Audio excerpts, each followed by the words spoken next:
2012년 겨울, 뉴스는 없었습니다. 공정한 방송이 하나라도 있었다면. 지금부터 씨를 뿌리고 물을 부어주세요. 조합원 가입으로 할 수 있습니다. 국민TV는 2016년 총선, 2017년 대선 가장 강력한 공정방송이 되겠습니다. 민주주의의 가장 확실한 투자, 국민TV. 포털 사이트에서 미디어 협동조합 국민TV를 검색하세요. 오늘은 53주년 4.19 혁명 기념일입니다. 피 끓는 청년들이 이승만 독재에 한가하여 분연히 일어나 정의를 바로 세운 날이죠. 직접적인 계기는 그해 치러진 3.15 부정선거가 계기가 됐다고 할 수 있겠습니다. 오늘 초대석에는 언론인이자 한국 근현대사 저술가인 김삼웅 전 독립기념관장님을 모셨습니다. 한국 현대사의 분수령이 할 수 있는 4.19 혁명을 전후한 시기, 격동의 우리 역사를 한번 되짚어보고자 합니다. 김 관장님, 안녕하십니까? 예, 안녕하세요. 관장님 댁이 좀 멀죠? 경기도 양평 쪽 아닙니까? 남양주 덕소. 덕소요. 예, 덕소라면은 휴는 이광수가 말년을 보낸 곳이죠? 그 근처지요. 그렇습니까? 예. 자, 거기서 이 시간까지, 이 대학로까지 와주시느라고 고맙습니다. 옛날에 제가 여기서 한 7, 8년 살았던 곳이라. 여기 어디요? 동숭동 아파트에서요. 언제쯤에 여기서 사셨죠? 70년대 초에. 앞으로 좀 마이크 당겨주십시오. 예, 70년대 초에 한 7년인가 이 동네에서 살았습니다. 예, 그러셨군요. 오늘은 그 53주년 4.19 혁명 기념일입니다. 그죠? 그렇죠. 김 관장님이 1943년생이시니까 4.19 때면 뭐 17세 학생일 텐데요. 학생이었을 텐데요. 그때 기억하십니까?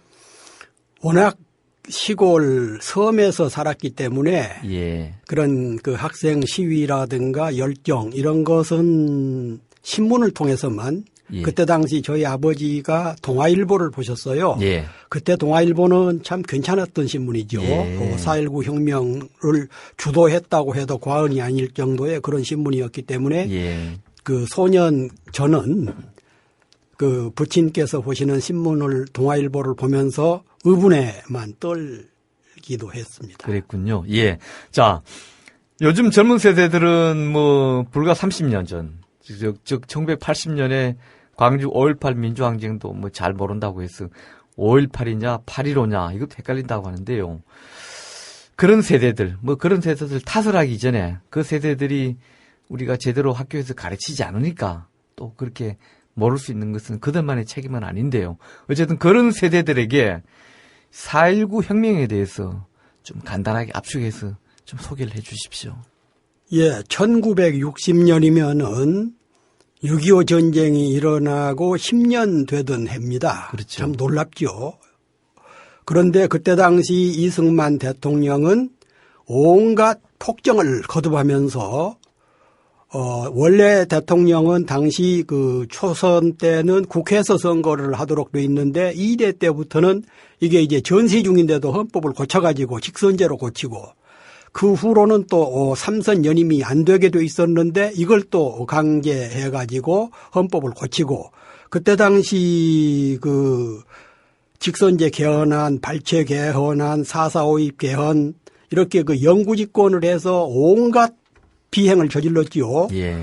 그런데 이제 1960년 3.15 선거 때는 야당 후보였던 그 유석 조병옥 박사가 미국으로 병 치료를 갔다가 거기서 사망을 했어요. 예, 그랬죠. 예, 원래는 5월 달에 하도록 선거가 돼 있었는데 야당 후보가 병원에 입원한 것을 계기로 해서 조기 선거를 한 겁니다. 그것부터가 이제 그 비신사적이었는데 그런데 막상 야당 후보가 없어지니까 이승만은 당선이 불을 보듯 뻔한 건데 문제는 부통령 이기봉을 당선시키기 위해서 무리를 한 거거든요. 예. 그때는 이 박사가 나이가 80대 중반이어서 언제 사망할 줄 모르니까 대통령이 죽으면은 사망하면은 부통령이 승계하도록 돼 있었거든요. 예. 그래서 이제 그 자유당 정권이 그 사할 사전 투표, 총 투표자 중에서 40%를 미리 투표를 해 놓은 겁니다. 예. 그리고 3인조, 5인조, 9인조 이렇게 그 유권자들을 묶어가지고 공개 투표를 하도록 하고 예. 또 심지어는 자유당 후보 득표율을 85%로 올려라. 예. 할당제를 한 거죠. 경찰관 또는 지방 그 지방 그 시장 군수들에게. 그리고 그것도 모자라서 경찰, 행정기관, 그때는 반공청년단이라는 그런 우익단체가 있었죠. 예, 우익 그 깡패 집단이었는데 이런 자들이 완장을 두르고 선거를 감시하고 그래가지고 이것은 선거라기보다는 선거라는 이름의 깡패 조직 활동 이런 것들이었습니다. 예. 그래서 이제 이승만이 92%를 얻고 이기붕이 78%를 얻었어요. 득표가. 예, 예. 그런데 일부 지역에서는 유권자 수보다 득표율이 더 많았습니다. 그러니까 또 중앙에서 하향 조정을 해라. 하향 조정을 해라. 예. 그래서 결국은 이제 하향 조정을 했는데 이걸 분노한 원래는 고등학생들이 대구 지역의 고등학생들이 그 들고 일어나고 그렇죠. 예. 228요. 228 그때도 그 일요일인데 야당 선거 운동을 연설을 듣지 못하게 등교를 시킨 거거든요. 예, 학생들을. 예. 그런데 학생들이 이것이 책에서 배운 민주주의냐 해가지고 들고 일어나고 나중에는 이제 3.15 부정선거 때는 바로 마산에서 폭발한 것이죠. 예. 마산 하면은 당시 그 마산 상고 김주열 학생의 참혹한 시신 이게 이제 신문에 보도되고 하면서 전국적으로 불이 붙었죠. 그죠? 이 참혹한 시신 얘기도 좀 해 주시죠. 예, 저도 그 후에 그 마산에서 취재를 몇 번 했었는데 그때 예. 당시 마산 그 1차로 희생됐던 사람이 김주열 학생이지요. 예. 그때 마산 상고 1학년생이었습니다. 그렇습니다. 그런데 이제 이 학생한테 그 마산 경찰서 경비 주임이었던 박종표라는 자가 바로 직선에서 최루탄을 쏘았어요. 예. 지금 나중에는 최루탄이 그 소량화되었습니다만 그때는 그 상당히 컸어요. 그렇습니다. 이 최루탄을 그 왼쪽 눈에다가 명중을 시켜서 죽으니까 마산 앞바다에다가 이제 돌을 꿰매서 던졌던 거지요. 돌을 달아서. 예. 그랬죠. 그런데 역사가 무심하지 않아서 하늘이 무심하지 않아서 며칠 후에 낚시꾼의 이 김주열 열사의 시신이 걸려 나온 겁니다. 예. 그래서 그때는 그래도 일부 언론이 부패하고 의용화됐지만 그래도 기자들이 정신이 살아 있어서 이것을 이제 부산 지역 언론이 크게 보도를 했죠. 부산일보죠. 부산일보가 예. 보도를 바로 정수장학회 바로 그 부산일보입니다. 그 부산일보죠. 예. 이래서 그 사건이 그 이제 제2 마산 의거로 일어났게 됐고 예. 그런데 여기서 한 가지 놀라운 사실은 그 김주열 열사에게 최루탄을 발사했던 그 박종표라는 사람이 그 징역형을 선고받고 감옥에 있다가 5.16 쿠데타 후에 행방불명돼 버렸습니다. 왜요? 그건 아직도 미스테리인데. 그 박종표는 참고로 일제 때는 친일 헌병보였나요? 순사였나요? 헌병보조원에 있었습니다. 일제 때는 행적이 또 그랬죠. 예. 그 사람이 독재 정권 하에서는 또 그런 인권을 탄압하는 그런 또 경찰로 변신하고요. 나중에 행방이 불명됐습니까? 그렇습니다. 예. 그것도 하나의 미스테리군요. 미스테리죠. 예. 근데 아까 이제 이승만과 일종의 러닝메이트인 이기병 부통령으로 나온 사람이 4.19로 이제 이 성난 민중들이 전국에서 일어나면서 그때 이기붕 집이 불탔지 않습니까? 그것도 좀 소개해 주시죠. 그때 당시 이기붕은 예. 그 부통령 후보라고는 했지만 실질적인 권한이 거의 아무도 없었죠? 이기붕이가 휘두르고 있었고 그런데 이제 그 아들이 이기붕의 아들을 이승만한테 양자를 보냈어요. 이강석이요. 이강석이. 예. 그래서 그 서대문 경무대라고 그랬습니다. 집을. 예, 나중에 4.19 후에 윤보선 대통령이 이제 취임하면서 청와대라고 개명을 해서 그렇지 4.19 혁명 그 전까지만 해도 당시까지만 해도 경무대였죠. 예, 지금 청와대는 경무대라고 했고 예. 서대문에 있던 이기붕 집을 서대문 경무대라고 했죠. 예. 그래서 4.19의 주 초점이 이승만에게 있었지만 또 한편에서는 이기붕과 그 예. 그 막녀들의 비리, 부패 예. 이런 것을 국민들이 분노를 해서 4.19 당시에 서대문 이기붕 집을 점거를 했고 불을 지르고 예. 그래서 결국은 이제 이기붕의 아들 이강석이가 그 자기 어머니 아버지 동생을 권총으로 쏴 죽이고 자기도 죽었다. 예. 이렇게 보도가 되고 지금은 그렇게 알려지고 있는데 그거에 대해서도 또 이견이 많죠. 그 이설이요. 배후에도 그때 당시 경무대의 핵심들이 예. 그 관심을 이기붕에게 돌리기 위해서 저격을 했다, 암살을 했다라는 그런 측면, 그런 설도 있었는데 예. 아직까지 50년이 지난 지금까지도 묻혀 있는 상태죠. 예, 그거는 밝혀지지 않았고요. 어쨌든 서대문 형무소라고 불렸던 지금 서대문 그 적십자병은 바로 뒤에 지금 그 이기붕 옛날 집자리는 4.19 혁명 기념관으로 지금 예. 활동을 4.19 혁명 도서관, 예. 4.19 혁명 기념관을 지어놨습니다. 이기붕 집에. 그렇죠. 그러니까 어찌 보면 참 그 자리는 그런 면에서는 유서 깊은 곳이라고 할 수 있겠죠. 어쨌든 이제 4.19 결국 이승만 독재에서부터 비롯됐죠. 이승만 전 대통령이 국민들로부터 추앙받는 옛날식 표현을 하자면 성군이었다면은 4.19와 같은 그런 이런 일은 없었을 텐데요. 자연스럽게 이승만 전 대통령에 대한 역사적 평가를 하나 좀 부탁드립니다. 제가 작년에 이승만 평전을 한 권 썼습니다. 내셨죠. 예. 예.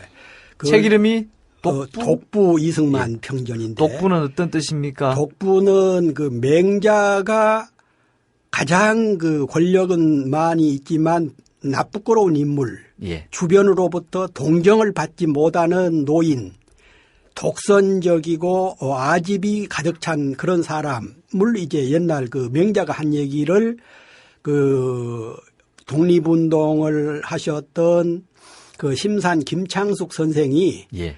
그 이승만 치하에서 공개장으로 예. 독부 이승만 이렇게 평가를 했습니다. 네, 그래서 거기서 따왔군요. 예, 이건 제 얘기가 아니고 바로 그 심산 선생이 쓴 글인데 이 독부라는 용어가 이승만에게는 가장 적합한 단어인 것 같아요. 네. 그래서 제가 책 이름으로 붙였는데 제가 이 이승만에 대해서 평전을 쓰면서 참 미국에 가서도 자료를 입수를 해왔고 그 많은 자료를 수집을 했는데 그 많은 학자들이 언론인들이 이승만에 대해서 왜 그렇게 몰랐는지 예. 무척 의도적인 부분이죠. 예. 또 서점에 가보면은 이승만 관련 책이 한 30여 권이 있는데 지금도 예.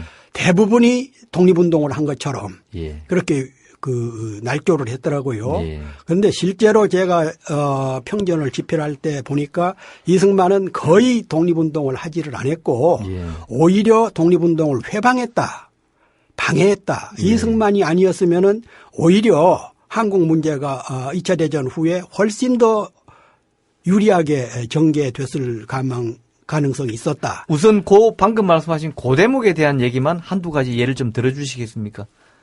우선 그 임시정부의 대통령으로 추대됐을 때 예.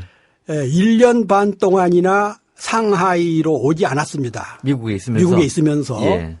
그리고 이제 원격 조정을 했는데 막상 와서는 또 분열이나 일삼고 되지도 않는 그 외교론을 펴고 그래서 결국은 임시정부 의정원에서 탄핵을 당해서 쫓겨났는데 예. 그 탄핵 이유서 중에서 몇 가지만 보면은 미국에서 동포들이 독립운동하라고 모아준 돈을 착복해버리고 예.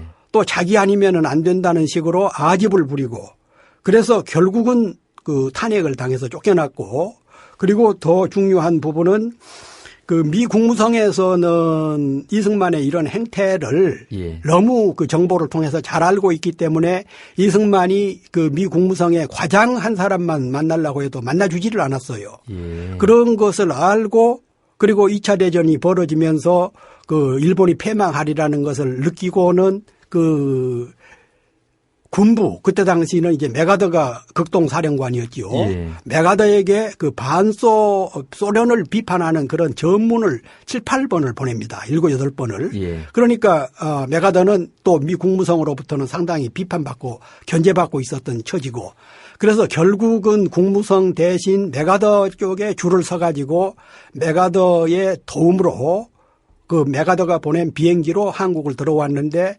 막상 한국에 들어올 때는 미군 대령 군복을 입고 들어왔어요. 이승만이요? 이승만이. 아, 그런 일이 있었습니까? 그렇습니다. 이것은 예. 그 윤치영이 나중에 비서실장도 하고 서울시장도 하고 했던 그런 분이 쓴 자서전에 보니까 예. 회고록에 보니까 이승만이 황국을 할 때는 그 미군 장교 복장을 하고 들어왔다. 우리로서는 참 부끄럽기도 하고 어떻게 그런 분을 대통령이라고 모셨고 또 그런 분을 지금도 4.19 혁명이 끝난 지 50년이 지난 지금도 이승만을 국부로 추종하는 그런 세력들이 대세를 그 권력을 장악하고 있는 것을 볼 때 참 역사에 대한 그 안타까움을 느끼게 됩니다.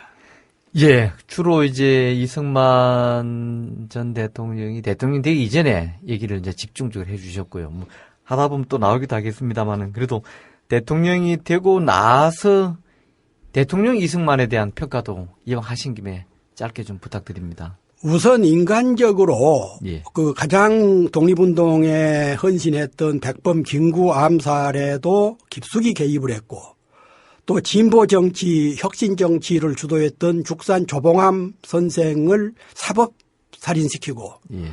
또 엊그제가 4.3 그 제주 4.3 기념 행사가 지났습니다마는 제주 4.3 때는 그 법에도 없는 계엄법을 만들기도 전에 계엄령을 내려가지고 무고한 제주 시민 도민들을 한 2만 5천에서 3만 명을 학살하는 그런 주동적인 역할을 했고 예. 심지어는 그 경무대에서 청와대 국무회의 석상에서 과감하게 처단하라고 일국의 대통령이 자기 국민들을 과감하게 처단하라고 하는 그런 지시를 내리고 이런 그리고 또 용서할 수가 없는 게 그 6.25 한국 전쟁 관련입니다. 예. 여러 가지 정보로 보나 그 미국의 동향으로 보나 북한의 수상한 움직임을 알고 있었으면서도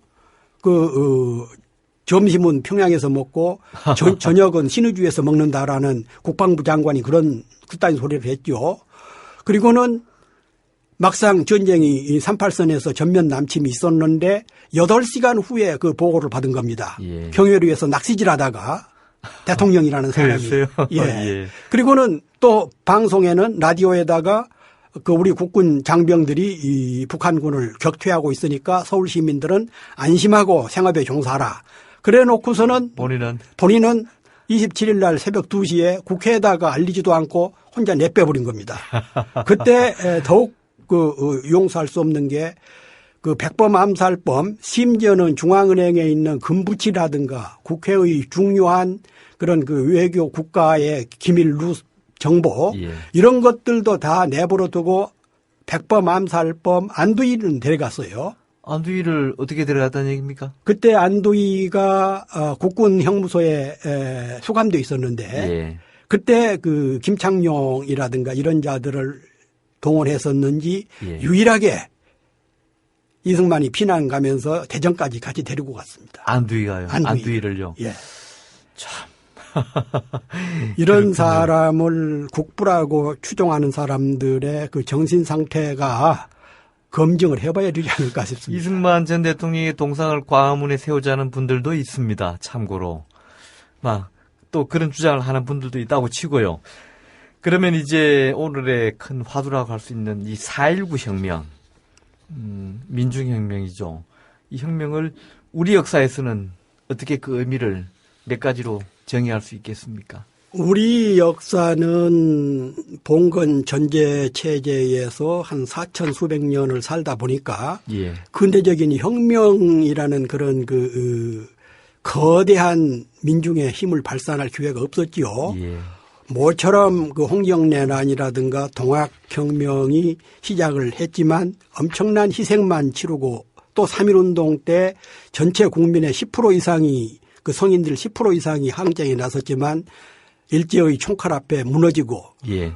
그래서 근대적인 혁명을 한 번도 못 치렀는데 1960년 4월 달에 전체 국민이라기보다는 학생과 시민들이 예. 이 중심이 돼서 민주적인 혁명으로 그러니까 피압박의 피치자들이 예. 치자를 지배자를 직접 교체시킨 유일한 혁명이죠. 예. 그 과정에서 200명의 사망자와 한 6천 명이 넘는 부상자를 내는 엄청난 그런 희생을 치렀지만 우리 역사적으로는 최초의 일이었습니다. 예. 이런 그 위대한 민중의 승리 그것도 그 6.25 전쟁이 일어난 바로 10년 후에 예.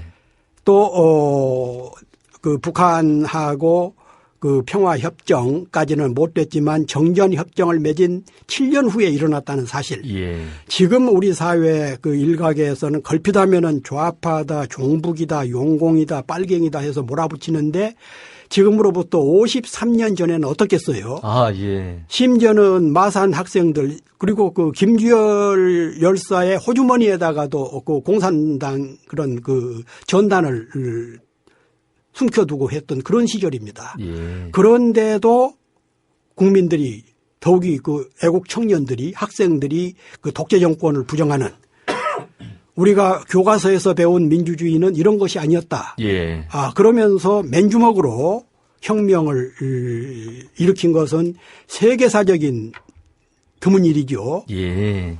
그래서 이 혁명에 대해서는 참 많이 평가를 해야 되겠는데 그 에릭 프롬이 이런 얘기를 했더라고요. 예.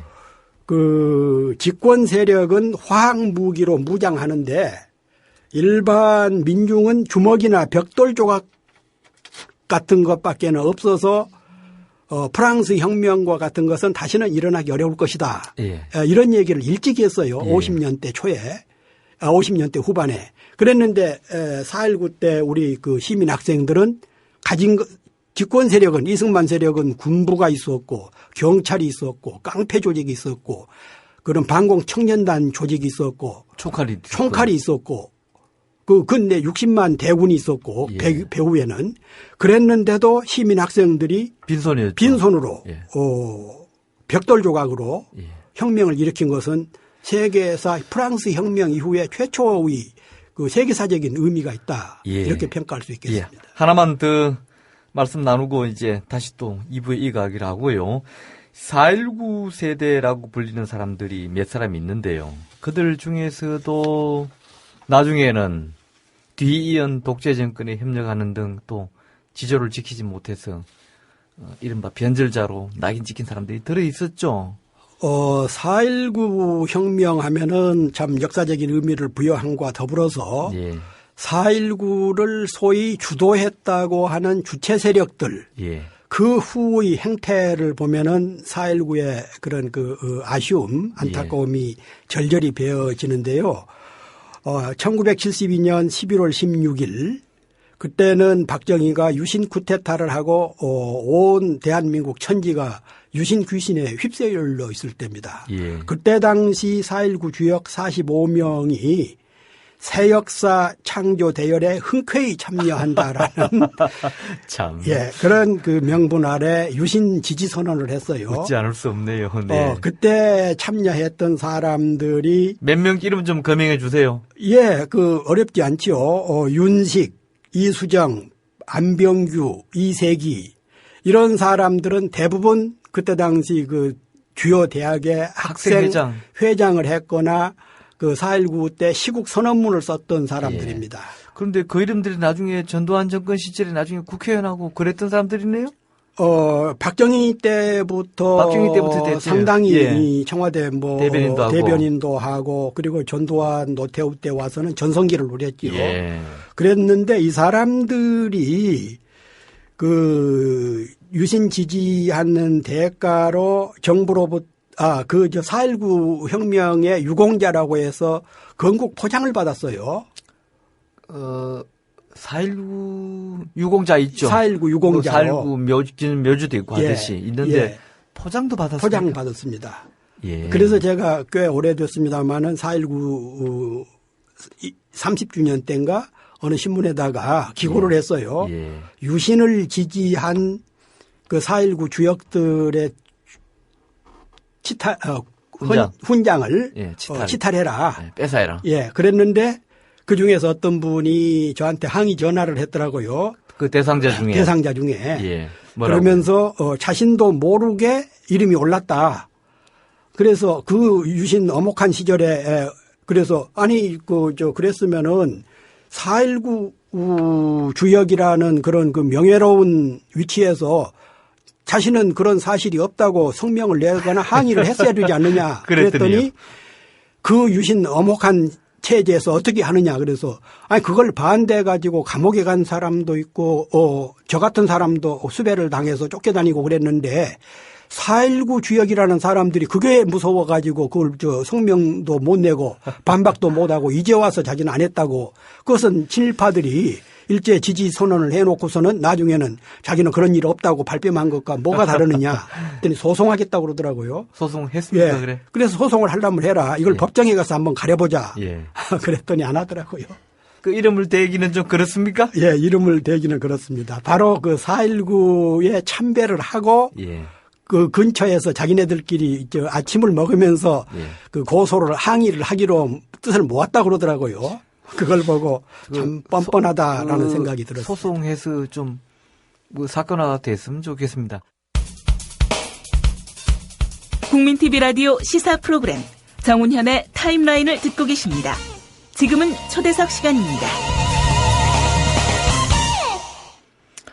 예, 오늘 4.19 혁명 53주년을 맞아 김삼웅 전 독립기념관장을 모시고 4.19와 우리 현대사 얘기를 나누고 있습니다. 김 관장님, 방금 녹음 내용이 이승만 대통령 하야 성명인데요. 제 기억으로는 4.19 일주일 뒤인 4월 26일로 기억합니다.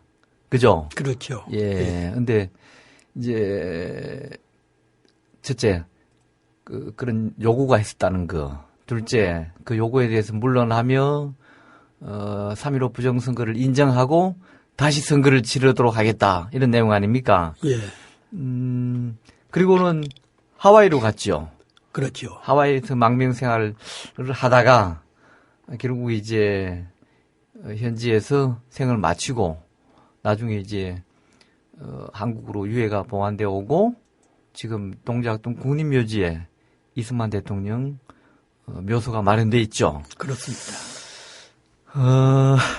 그래서 아까 제가 이승만 대통령의 동상을 광화문에 세우자고 하는 분들, 저는 그분들은 또 어떤 이유에서인지 그런 주장을 한 거에 대해서는 저는 입을 제가 어떻게 할 생각은 없습니다. 역사적인 인물에 대한 다양한 평가, 시각에 따라서 또는 측면에 따라서, 보는 측면에 따라서 평가가 다양할 수도 있는데요. 그래도 이승만 전 대통령을 우리 역사에서 또 긍정적으로 평가할 구석도 전혀 없지는 않겠죠? 평전을 쓰신 분으로서는 그런 얘기도 한 줄 들려주시면 고맙겠습니다. 물론 모든 인간, 예. 인물에 있어서 공과는 다 있기 마련이죠. 예. 특히 그 지도자들은 그러는데 저는 평전을 쓰면서 공 2, 과 8. 공이 20%. 20%고 예. 과가 80%다. 이승만 대통령의 경우. 예. 그 보수 세력들이 주장하는 남한 단독 정부라도 세워서 그래도 우리가 이만큼 발전했지 않았느냐라는 측면은 예.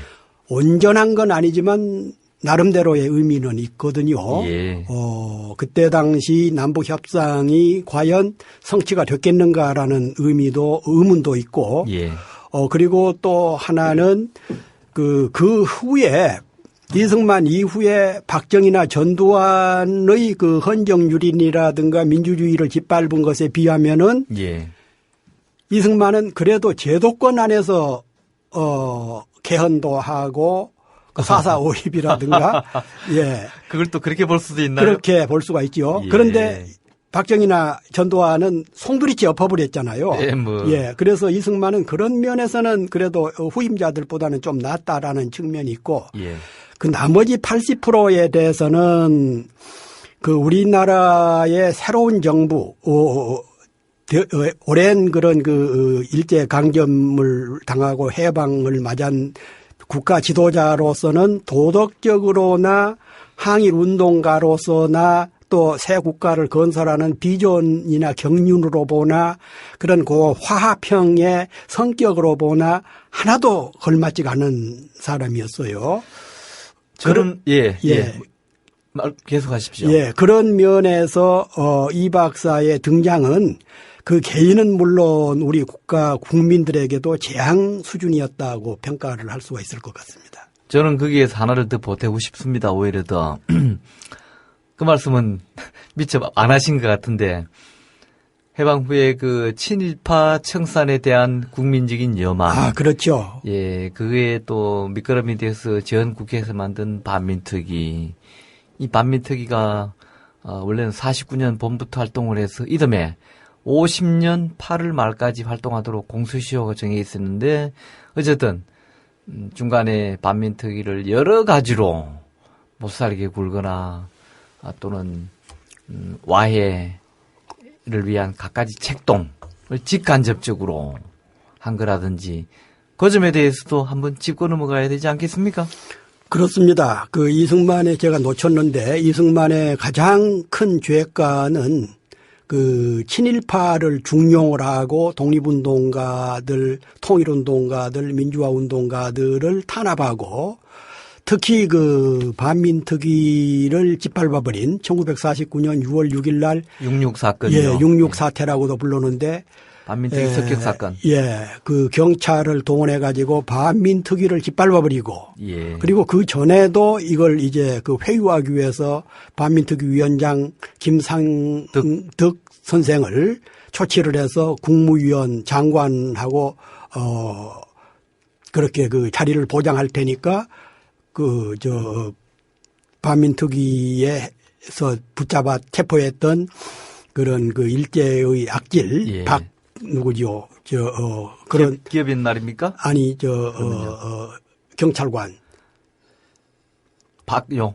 예, 이런 사람을 뭐 노덕술 이런 노덕술 예. 노덕술 이런 사람을 풀어주면은 강요로 입각시키겠다라는 예. 그런 식의 흥정할 정도로 국가의 그 과거를 청산하고 새로운 민족 정기를 발扬하는 가장 중차대한 시점에서 국가 원수라는 사람이 자신의 수족들을 친일파들을 보호하기 위해서 그런 행동을 했다는 것은 이것은 그 삼류 그 장사꾼도 하기 어려운 그런 일들이었다.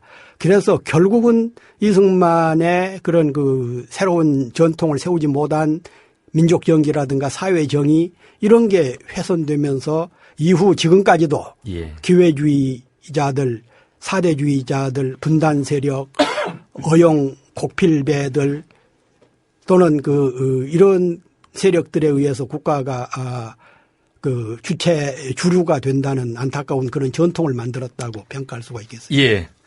4.19 혁명이 그런 악조건 속에서도 어렵게 일어났는데요. 발생해서 독재를 무너뜨렸는데요. 유감스럽게도 그로부터 겨우 1년 뒤인 1961년 5월 16일 때는 또 군인들이 군사 쿠데타를 일으켜서 또 민주정권을 1년 만에 뒤엎어버렸단 말입니다. 물론 이 박정희 일파에 대한 얘기는 또 뒤에 하겠습니다만은 그 4.19로 수립된 민주정권이 5.16을 그렇게 또 뭐 일부러 유도한 건 아니겠지만은 5.16과 같은 일이 발생한 것은 또 당시 민주당에 대한 책임도 민주정권에 대한 책임도 우리가 한번 되돌아보지 않을 수 없죠. 물론 민주당 정권이 자신들의 힘보다는 그 학생 시민들의 희생으로 집권해서 권력 다툼을 한 건 사실이죠. 예. 그러나 어떤 집이 싸운다고 해서 강도가 그 집을 쳐들어가서 사람을 죽이고 물건을 뺏어온다는 그건 물론이죠. 논리적인 예. 맞지가 않는 것이지요. 예.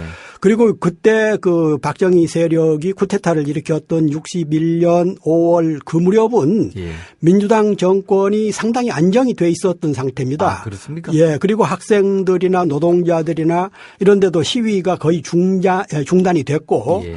또 장면 정권이 그 경제개발 계획을 발표를 해서 착실하게 그 진척이 되고 있었고 예.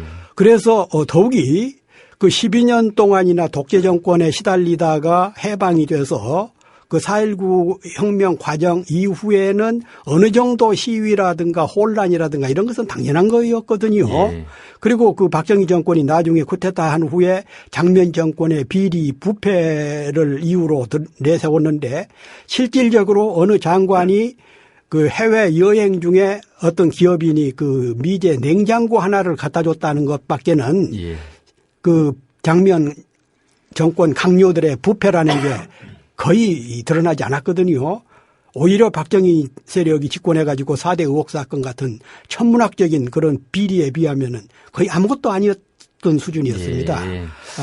실제로 그거는 방금 말씀하신 내용은 구체적 입증 사례가 하나 있네요. 제가 소개해 드리자면은 원래 박정희는 5월 16일 날 61년 5월 16일 날 쿠데타를 기도했던 게 아니고요. 이건 세 번째고요. 두 번째 같은 경우에는 4.19 1주년인 1961년 4월 19일 날 이날을 맞아서 원래 쿠데타를 하려고 했습니다. 그리고 뭐냐면은 4.19 1주년을 맞아서 학생들이 4.19 기념 시위를 하거나 또는 민중들이 모여서 자원 기념하는 무슨 집회를 하거나 할 경우에 그것을 진압한다는 명분으로 군대를 출동시킬 계획을 하고 있었는데 그랬죠. 예. 우습게도 놀랍게도 정작 4.19 1주년 되는 날 아무런 집회나 소요가 없었어요. 그러니까 군대를 출동시킬 명분이 없어져서 수포로 돌아갔습니다. 그걸로 예. 보면은 방금 말씀하신 대로 4.19 1년 뒤의 상황이 흔히 말하는 저는 그걸 문제제기라기보다도 그런 견해를 제가 전달해서 질문을 드린 것입니다만은 4.19 1주년 그 무렵에 아주 나라가 혼란했다. 민주당이 썩을 대로 썩었다. 이런 주장은 아주 객관적이고 정확한 주장은 아니라는 것이죠. 그렇습니다. 그 방금 말씀하신 대로 그 박정희와 김종필 세력들은 그 4.19 혁명 후에 장면 정권의 부패나 사회 혼란, 국가 안보 이런 것은 명분이고 예. 실질적으로 이 사람들이 쿠데타를 모의한 것은 1960년 9월 1일 날, 9월 10일 날 장교 9명이 그 서울 충무장에서 모의를 시작을 했고 예. 그리고 같은 해 11월 9일 날 박정희 집에서 구체적으로 모의를 한 거거든요. 예. 그리고 이제 말씀하신 대로 4월 19일 날 4.19 1주년 때 혼란을 빙자해 가지고 쿠데타를 하려고 하다가 그게 전혀 그런 현상이 안 나타나니까 결국은 5월 16일 날 쿠데타를 감행을 했는데 이 사람들이 쿠데타를 할 때 내세운 명분하고는 전혀 상관없이 그 국가 권력을 도둑하기 위한 그야말로 쿠데타지요. 예. 특히 박정희는 부산에 있을 때 군수기지 사령부에 사령관 하기 전부터 부산에서 그때 당시 이종찬 장군 예. 깨끗한 장군이었는데 이종찬 장군하고 쿠데타를 하려다가 그쪽에서 거부를 해가지고 하지 못했던 일종의 그러니까 직업적인 쿠데타를 준비를 해왔던 사람이거든요. 그리 볼 수 있습니다. 예, 그런 면에서 보면은 5.16 쿠데타는 장면 정권의 비리, 부패 이런 것 명분하고는 전혀 걸맞지 않는 내용이라고 할 수가 있겠습니다. 그럼에도 불구하고 5.16을 혁명, 아까 4.19 혁명, 우리가 동학혁명이라고 할 때 이 혁명이라고 주장하는 사람들도 있는데요. 이들은 왜 이런 주장을 할까요? 쿠데타라고 하면은 자신들이 생각해도 이것은 그 민주국가의 반란 행위니까 명분이 안 선다. 예. 그래서 이제 혁명이라고 부추기는데 그 예를 들어서 1789년 프랑스 대혁명 이런 때는 대혁명이죠. 예. 그러나 그 후에 나폴레옹이 프랑스를 위해서 꽤 건설도 하고 발전도 시키고 그랬는데 나폴레옹 쿠데타를 나폴레옹 혁명이라고 부르지는 않지요. 그건 그렇군요. 이것은 사회과학적인 측면에서도 그렇고 이것은 기본적인 그 근대 국가 시민들의 양식입니다. 예. 어떻게 그 나폴레옹 쿠데타를 나폴레옹 혁명이라고 합니까? 그런 면에서 봤을 때 5.16은 쿠데타지 왕조 시대 같으면 이것은 반란이죠. 예. 왕조 시대의 언어로 보면은 반란이고 반역인데. 반역이죠. 예, 민주주의 국가다 보니까 그나마 쿠데타라고 해준 것만 해도 이것은 감지 덕지해야 되는데 이걸 혁명이라고 우긴다 그러면은 이것은 국제사회에서 웃음거리가 되는 것이죠.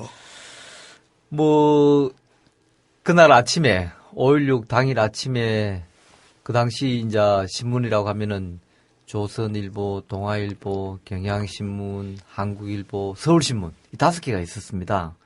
근데 서울신문을 빼고 나머지 신문들, 조선동아 포함해서 전부 다 일면에 대문짝만한 제목이 군사 쿠데타라고 바뀌어 있는 걸 제가 확인했습니다. 예.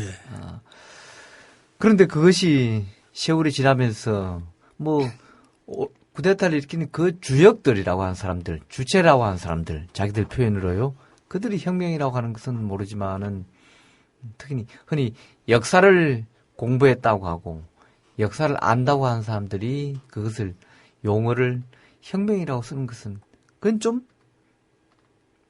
역설이죠. 역설입니까? 참 뭡니까? 어거지죠. 그건 그 일반 무지갱이들이 그렇게 하면은 역설이라고 할 수가 있는데 배울 만큼 배우고 또 공부할 만큼 공부한 사람들이 그렇게 하는 것은 이것은 왜곡이죠. 왜곡. 예, 왜곡이고 권력에 대한 그 아첨이고. 예. 그래서 이성계가 위화도 회군이라고 역사적으로 평가를 하지 그것을 위화도 혁명이라고 부르지는 않지 않습니까? 그렇죠. 말머리 돌렸으니 회군이죠. 회군이죠. 예. 그러듯이 총칼을 가지고 그 민주합헌 정권을 짓밟아 버린 것은 이것은 누가 보더라도 세상에 어디 학자한테 물어봐도 이건 쿠데타인데 좀 그런 어거지들을 부리지 않았으면 예. 우리 국민이 이제는 어느 정도 성숙할 만큼 성숙했고 그러는데 그러나 또 이런 말들이 이런 주장이 통하고 있는 걸 보면은 4.19 시대의 국민 의식 수준도 아직 못 따라가고 있는 것 아닌가 하는 생각이 들어요. 예. 그 이승만 박정희를 다룬 그 다큐멘터리 100년 전쟁 보셨죠? 예. 예. 이걸 두고 이제 보수 진영에서는 이 두 사람의 역사에 대한 인물에 대한 왜곡이다. 뭐 또 이렇게 주장하는데요. 뭐 주장할 권리는 다 있습니다. 누구에게나. 근데 이런 주장을 어떻게 보십니까? 이들의 보수 진영의 주장을. 그런데 우선 그 문제가 발단하게 된 것 자체가 청와대에서 소위 원로들과 대통령의 대화 중에서 어떤 분이 제기를 했더라고요. 맞습니다. 예. 그런데 그 제기한 분의 할아버지가 또 유명한 친일파라는 사실을 듣고 오히려 침묵 지키는 게 낫지 않았는가 하고 개인적으로는 참 안타깝게 생각을 하는데 그런데 이제 나중에 조선일보 같은 데서 대서특필하면서 이 문제를 집중적으로 공격하고 있는 걸 볼 때 구체적인 팩트가 없이 구체적인 팩트를 지적하지 않고 그러니까 이 영화가 잘못됐다 그러면은 팩트를 지적해서 어떤 부분이 잘못됐다고 지적을 해야 되는데 그런 것 없이 좌파들이 만든 신문, 방송, 영화 이런 식으로 하고 있고 그러면서 오히려 역사 왜곡을 하고 있는 것이죠. 자신들이 그 100년 전쟁을 역사 왜곡을 하고 있다고 주장을 하면서 오히려 자기들이 역사 왜곡을 하고 있는. 그래서 제가 봤을 때는 이승만의 그 위장된 독립운동이라든가 그 친일 행적 이런 것들을 제대로 밝혔고 박정희의 경제성장의 허구성 이런 것은 얼마든지 지적할 수 있는 대목이 있는 거거든요. 예. 그랬는데 이것을 좌파로 몰아붙이는 것은 역시 그런 그 잘못된 시각일 뿐만 아니라 그런 그 친일의 맥을 둔 뿌리를 둔 언론, 그런 그 학자, 지식인, 소위 원로 이런 사람들의 합동 작전이 아닌가 싶습니다. 예. 뭐 이승만만큼이나 박정희도 집권 기간도 길고 또 우리 역사에서 뭐 흔히 공과론이 그 대상이 되는 인물인데요. 뭐 기계적으로 공과를 따지자는 것은 아닙니다만은 어쨌든 박정희에 대해서도 양 측면이 있는데요. 뭐 박정희의 공은 흔히 뭐 경제 성장, 뭐 안보 이런 걸 들기도 합니다만은 그러나 그가 누구에게서도 지지 않을 만큼의 결코 빼놓을 수 없는 또 결정적인 허물이 몇 있죠? 어떤 게 있을까요? 우선 그 누누이 지적했습니다마는 민주헌정을 짓밟은 것은 첫 번째 죄악이고 예. 그리고 그 한일 대일 굴욕회담을 통해서 36년 동안이나 우리가 모든 것을 빼앗겼던 일제를 예. 그렇게 그 굴욕회담을 통해서 용서해 줘버리는 부분도 잘못됐고 예. 그리고 재임 초기에 그 4대 의혹 사건 예. 그리고 이제 더 18년 집권 기간 동안에 그 자신이 만든 헌법까지도 유신이라는 이름으로 엎어버리는 두 번째 잘못. 예. 그리고 계엄령을 4번 내리고 유수령을 2번 내리고 비상조치를 1번, 긴급조치를 9번 내렸습니다. 재임 18년 동안에. 긴급조치 9호까지죠. 예. 그렇죠. 그러니까 강압 통치를 통해서 마치 옛날 봉건 군주 시대의 군주처럼 옛날 그런 그 성군들은 그런 식으로는 안 했지요. 예. 아무리 봉건 체제이지만 이렇게 하면서 지역, 계층, 소득 이런 그 격차를 만들므로써 그 대한민국을 그 정신적으로 분열시키는 지역적으로 분열시키는 그런 그 기초 작업을 박정희가 했다고 볼 수 있죠. 예. 그 박정희 전 대통령의 딸, 지금은 박근혜 대통령이 이제 청와대 주인이 되었는데요. 박근혜 정부 출범 이후에 그의 부모인 박정희, 유경수 부부에 대한 이제 미화 움직임이 뭐 전국적으로 곳곳에서 정말 뭐 양손을 펴서도 모자랄 정도의 곳곳에서 이제 일고 있는데요. 자, 마지막으로 이 점에 대해서 어떻게 봐야 될지 좀 비판적인 시각에서 따끔하게 좀 지적해 주시죠. 우선 그 남북이 우리 한민족이 어떻게 이렇게 그 혈연적인 연대로 나라가 이어져야 되는 것인지 예. 그 부분이 가장 안타깝고요. 그리고 소위 그 국가 안보를 그 말끝마다 내세우는 보수 그 수구 세력들 마치 그 싸우면서 닮아간다는 속담이 있듯이 어떻게 해서 북한을 그렇게 비판하면서 배우는 것은 북한의 그 혈연적인 그 세습 제도 예. 이런 것을 그렇게 배우고 그리고 그 남북이 독재자를 우상화하는 작업이 어떻게 그렇게 비슷해지는 건지 예. 이것은 참 민족사의 비극이 아닌가. 북한은 3대 세습을 하면서 그렇게 그 1대, 2대를 우상화시키듯이 우리나라도 이승만과 박정희를 우상화시키는 민주주의 국가에서 자발적으로 국민들이 좋아하는 것하고 예. 국가 공권력을 동원해 가지고 우상화 작업을 기념관을 짓는다든가 그런 무슨 여러 가지 이벤트를 한다든가 공영방송에서 5시간씩이나 미화를 한다든가 이런 것은 국가 권력에 의한 미화 작업이거든요. 우상화 예. 작업이거든요. 이것은 바로 앞에서 지적했듯이 북한하고 비슷해지가는 그런 그 독재자 우상화 정책 이것은 우리 국민들의 그 수준에 걸맞지 않는 반시대적인 그런 역동이 아니라 반동적인 현상이다. 예. 이것은 그 국민의 힘으로 더 이상 진척되지 않도록 해야겠죠. 예, 오늘 4.19 53주년을 맞아서 맞아서 진짜 감회가 어찌 보면은 그 남다른 해라고 할 수 있는데요. 현대사에 관련된 저술을 많이 해오셨고 또 언론인으로 활동해 오신 김삼웅 전 독립기념관장을 모시고 얘기 나눠봤습니다. 김 관장님 오늘 고맙습니다. 예, 감사합니다. 저는 내일 다시 찾아뵙겠습니다. 여러분 안녕히 계십시오.